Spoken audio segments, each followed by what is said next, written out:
Health depends on adequate reserves or resources. So if you think of the minerals in your alkaline reserve as dollars in a cookie jar, you can take out all the money at once and the jar is going to be empty right away, or you can take out a little each day and it will take a little longer to whittle down the store. So either way, if you don't put something back in, eventually your supply is going to be gone. And in the case of the sodium, the alkaline reserve, each time you eat protein and other foods that add acid ash to your body, some of the precious sodium and the calcium from your stored reserve is used. And if you don't replace it from fruits and vegetables or supplements, mineral supplements, your valuable reserves of alkaline minerals will vanish. Now, this doesn't mean that you're going to wither up and die the minute your store of sodium, calcium, potassium, magnesium is drained, because your body's at least as determined to keep going and living as you are. Your body wants to live. So what happens when the sodium and calcium, potassium, magnesium reserve, primarily sodium, is used up, what happens? Well, the wonderful, smart, precious bodies that we have has an emergency reserve. When the sodium, the primary alkalizing mineral nutrient in our body, is used up, one of the most emergency reserves is calcium. And where do we get the most calcium in our bodies? That's mostly the bones, right? Bones and teeth. This is where the most of the calcium is in our bodies.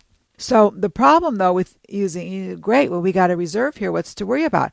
Well, what happens? You're using the calcium as a reserve to neutralize the acid that's coming in to keep your blood at the proper pH, because it has to be at that pH. But what is calcium supposed to be doing? It's supposed to be keeping your bones solid.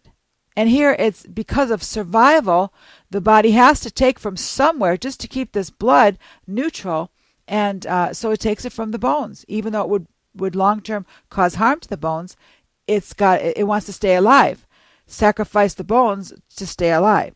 So when the calcium is used to serve another purpose, its primary function is being shortchanged. And this is why you see a lot of osteoporosis nowadays.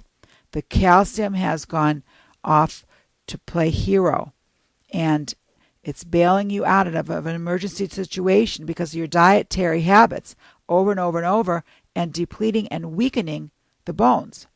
But if that's what it takes to keep you alive, that's what's going to happen. You can live with crumbling bones, but you can't live if your body's too acid. Your blood gets too acid, you'll die. Life is in the blood. So you see how our bodies are just so intelligent? They're just trying to rectify things, just to keep going. They want to keep going. It adapts to the function of the one thing to take care of stresses put on someplace else. A healthy body maintains a reserve supply of these alkaline minerals to meet emergency demands. But if there aren't enough minerals in the diet or the reserves, they're recruited elsewhere. Your body's going to neutralize that acid by taking whatever it needs from any other organ, just so that you can maintain life. So it takes the minerals from the body, from the liver, the heart, the kidneys, the bones, your brain. It robs Peter to pay Paul, as that saying goes, and these organs get depleted. And this is the major reason that people get diseases.